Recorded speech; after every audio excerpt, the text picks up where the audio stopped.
All right, we are now joined by our Coors Light Polo winner for tomorrow's Cheez-It 355 at the Glen. It's Carl Edwards, the driver of the number 19 Stanley Toyota. This is Carl's 4th pole this season, 2nd at Watkins Glen, and he has also swept the road course poles this season. Carl, why don't you talk a little bit about your lap out there that got you the pole? So my guys did a great job. They worked really hard this morning. We changed a bunch of stuff. I just have to really have to thank my teammates. I think, the slowest of the group yesterday, and we had a really good meeting, and they helped me a ton. And I think that input from those guys, I got to sleep on that, and I thought about it a lot. And then the changes we made this morning all came together. Car was really fast. Just really proud of this pole. I think it's for us, it's a good accomplishment, especially as slow as we were yesterday. All right, we'll now take questions for Carl. We'll start up front with Reed.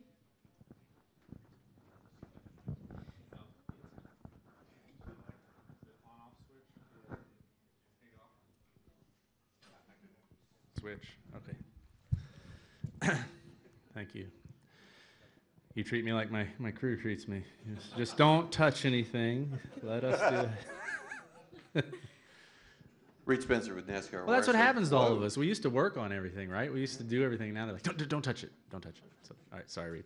So are you now officially a road course ringer? I think so, No, I don't know. Like I told you, my road course career started pretty rough. There was the backing it into the fence here. There was the brush fire we started at VIR. I mean, there's a lot of stuff that's led up to this. So, but I'm really proud of these, doing well at these places, just because it really has been a long learning process. So now we need to put it together and get a win here. We've been close here. We've run really well, and this will be a good start to it. All right, we'll go to Lee next. But yeah, if we had one more road course, I'm sure, like this year, I'm sure people would say, "Oh, Carl," but by next year they'll forget, and it'll be all over again. But Lee Spencer, Motorsport.com, was wondering if a lot of guys, they had their qualifying runs blocked, and is that strategy or stupidity? Man, that's a good question. I know I came down the back straightaway on our good lap, and there were at least 2 cars back there. And man, they did everything they could to get out of my way. So that was really nice of them. We try to be, Jason. Okay, yeah. So I know Jason Hedleski and I, we work really hard to try not to mess up other people in all practice sessions and qualifying sessions. Just because everybody goes to a lot of work here to get hosed on a lap like that. So I just appreciate everybody helping me. It's here it's really easy to mess somebody up, and it's even easier to act like you didn't mean to. So that makes it more likely to happen. Dustin Albino, front stretcher. Carl, this is the most poles you've ever won in a single season. How much pride for you personally do you take in starting up front? I take a lot of pride in starting up front. The qualifying day has become a lot more fun for me lately. It's not a track position game. There's nothing on the, it's just how fast can you go. And it took me a long time to get my mindset right to qualify when I first came into the sport. And now I really enjoy it. And what Miller Coors does is really cool. We've got those 4 poles, and they've donated over $4,000 to charities of my choice. If we get 2 more, they donate $25,000. So it's really cool that they step up and do things like that for everyone that wins the polls. So hopefully we can get 2 more and donate that $25,000. We'll go over here to Stan. Carl, Stan Creekmore with the RacingExperts.com.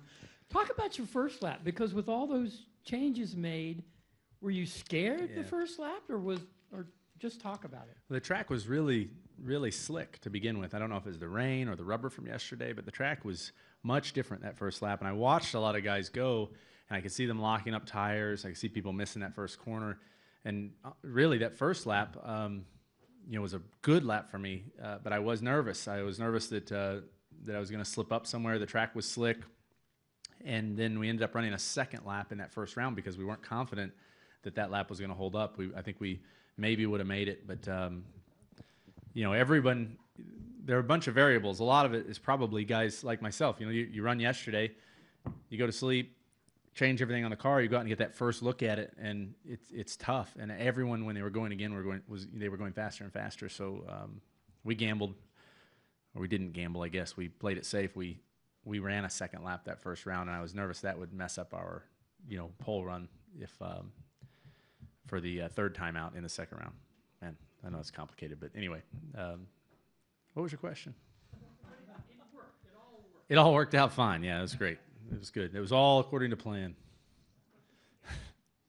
Do we have any additional questions for Carl? My birthday? I don't know what I planned for my birthday. Andrew Laguerre from Nailmeyer Stark. Is that Yeah. Where you at? right here? Okay. Right. Just wondering, starting from the pole tomorrow, do you have any expectations of what kind of start we're going to see, and what kind of advantage, or is there any downside to starting this race from the pole given the unknowns that we might see? I think that I think that starting from the pole will be a really large advantage, just because there's so many unknowns. We don't really know the conditions of the track tomorrow. It was interesting how slick it was today. As much grip as the tire has, when you do get sideways here, the tires break loose and they can shatter quite a bit. It's a little bit treacherous. So I think running up through those S's, through the bus stop the first lap, is going to be a real battle in the middle of the pack. So yeah, if I can keep everything straight, not end up in the middle of the pack by the time we get back there, I think it'll be a big advantage to start up front. And then all day, having a good pit stall will help. Question in the back? Dan Fates, WNY Sports. I know you talked about the surface and how slippery it was because of the rain. How tough is that when yesterday was dry, today it's slippery, and there shouldn't be any rain in the forecast, now going back to some rubber being laid down, and what do you see or foresee tomorrow?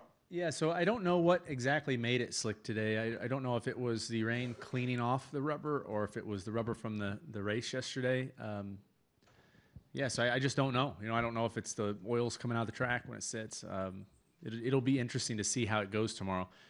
We'll watch the race closely today. I believe the Xfinity cars are on the same tire, so we'll see how the track takes rubber and see what changes. But you put all those cars out there and they run hard in the heat for a couple of hours. A lot of different things can happen. The tires can, the track can change a lot, and so none of us really know what to expect there. That'll be interesting. All right, Carl. Well, congratulations on winning the Coors Light Pole Award. Thank you, guys. Have a good day.